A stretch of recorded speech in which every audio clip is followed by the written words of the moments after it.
As a kid, you know, I didn't know, but my gift is that I found out later on. I have the ability to think extremely quick, and I can take any piece of information and transpose it into comedy immediately.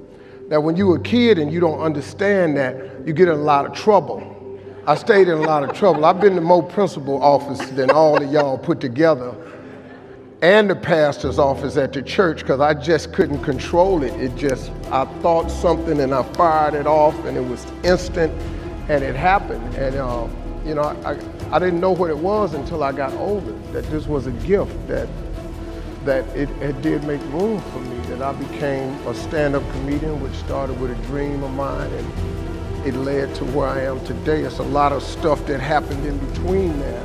But your gift is the thing that you do the absolute best with the least amount of effort. That's your God-given gift, and everybody has one, and God gives it to you at birth. You don't have to go anywhere to discover it. It's not in the water, it's not on a mountaintop, it ain't hid under a rock. Your God-given gift is instilled in you at birth.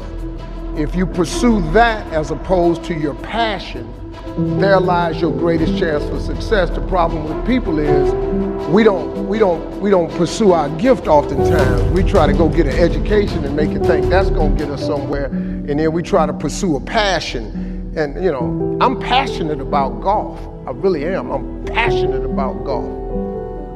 But I need 24 balls when I start a round of golf, because as passionate as I am, I'm not gifted at it.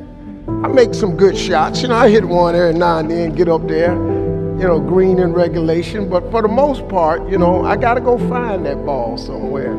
And I'm passionate about it, but I'm not gifted at it. If you identify that gift, man, that gift is the thing that can make you great. Period. And like there's a quote that was said, I don't know who said it, but it was a great quote. This guy said, going into combat, going into war, out of the 100 men that go into war, 10 shouldn't even fucking be there. 80 of them are just targets. 10 do most of, or 9 do most of the fighting. 1 is a warrior. And it's a true quote to life. I saw it going through training, I saw it everywhere I went. There's so many people who just show up to life that shouldn't even fucking be around. And there's few people who do all the work. I wanted to be part of that 9, and I'm working towards being that 1. And that's just how I live my life. You created. And I started opening different doors that I didn't think were even there, that I didn't think even existed. And the more doors I opened up, the more I started realizing that my potential is damn near endless. And it changed my whole mindset. So I went from David Goggins and I created Goggins. And that journey is a priceless journey that is hard for me to even explain to people, because it sounds so quick and easy. Like I lost this weight and I went through 3 hell weeks, I went to Ranger School, went to Delta Force Selection, whatever it is. It was brutal. It's a brutal journey every fucking day. And everybody goes, well, are you happy? If anybody knows my life story, and I try to give you just a snippet of it, where I'm at today is in front of Joe Rogan telling you my life. To get through where I became, to get through where I'm at now, there's nothing but pride I have for myself that I can't really show people. Because I have this face that they see like, are you happy? What's wrong with you? I'm driven, I'm obsessed. And that's what you see. That's it. Everything in my life I stumbled into. Is that right? I stumbled into. I never thought I would be producing films. My wife and I started out doing gospel plays and going on tour during gospel plays. We had no intention that we were going to ever do movies. We were trying to do plays and trying to figure out how to do that right, and losing money. And we went to Atlanta and just lost our shirts putting up the first play. And in the process of stumbling around, we finally figured out how to get the play kind of going good. And then I met this dude that I said, let's collaborate and do it together. And the dude was Tyler Perry, yeah. It's real. At the center of bringing any dream into fruition is self-discipline. Self-discipline is the center of all material success. Like taking responsibility is an act of emotional self-defense. Taking responsibility is taking your power back. Your heart Your life, your happiness is your responsibility and your responsibility alone. As long as we're pointing the finger and stuck in whose fault something is, we're jammed and trapped into victim mode. When you're in victim mode, you are stuck in suffering. The road to power is in taking responsibility. Your heart, your life, your happiness is your responsibility and your responsibility alone. Every day, we are choosing shit that's not in our own best interest, right? So if the world is attacking you and the world wants to fight you and the world's trying to hold you down, so you're gonna kick yourself in the balls? So you're gonna stop yourself from getting what you dream.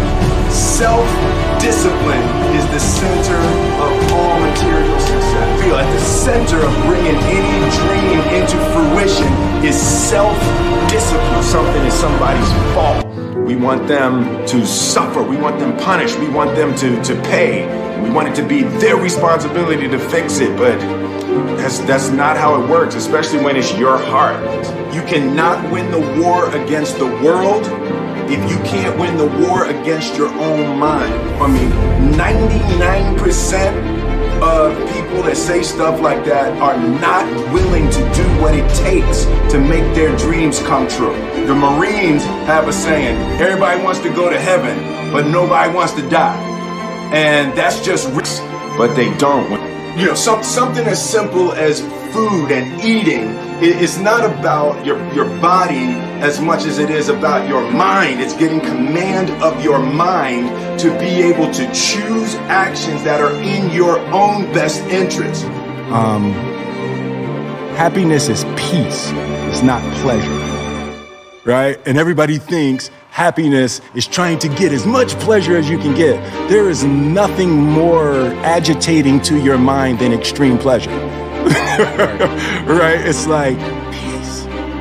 And it's like just coming to that beautiful state of needlessness where you realize you really don't need nothing, you know? Sometimes life can really hijack your fucking mind. Someone once owned my brain. I never owned it. Everybody had it. It was my dad's fault. It was the kids that called me nigger fault. My mom wasn't home fault.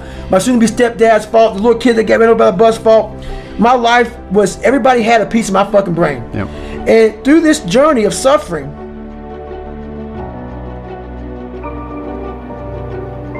sometimes life can really hijack your fucking mind. When that happens to you, you're all fucked up. Your goals, your ambitions, everything is out the fucking window. In life, we all go through different things. Sometimes your girlfriend or boyfriend breaks up with you. Guess what? Get the fuck over it. They no longer want you. Maybe you failed a test in school. You worked your ass off. Guess what? You failed the fucking test. Get over it. Move past it. Learn to not let life hijack your brain. At work, you've been working your ass off for that new promotion. You don't fucking get it. Someone else does. Maybe they kiss better ass than you do. Guess what? Get over it. Life will hijack your mind if you let it. Don't allow all these things to make you a lesser person. You must own your mind. That's why I have to be so authentic and so real about my own insecurities, my own faults, just being a fucked up person. I'm not the best at anything. I'm not gifted. I'm just driven. And it's all about trying to share that message with people. This is all about, you know, I speak to a lot of people, and that's what I do now. And how are you doing it as a business? I do some motivational speaking, but you know, right now I'm not really trying to make a lot of fucking money. I'm just trying to build the brand as authentic as possible, because I don't want to build it too fast, because my biggest fear in life is people can read right through a motherfucker that's not real. I do it all the time. Like, a lot of people have these great quotes and they mass produce. I can't mass produce something, man. Right. And they have these great quotes and shit, but are you living that, motherfucker? What you just quoted, and how powerful it may sound, are you getting up every fucking morning? It's not about working out, whatever. Are you really getting the fuck after? Are you just talking to motivate people? Right. And I don't want to be that guy. Or are you talking to pretend that you're really getting after it? And a lot of people make this big money over here to the side, which I haven't made a lot. And they talk this shit, and they're off this and it's gone.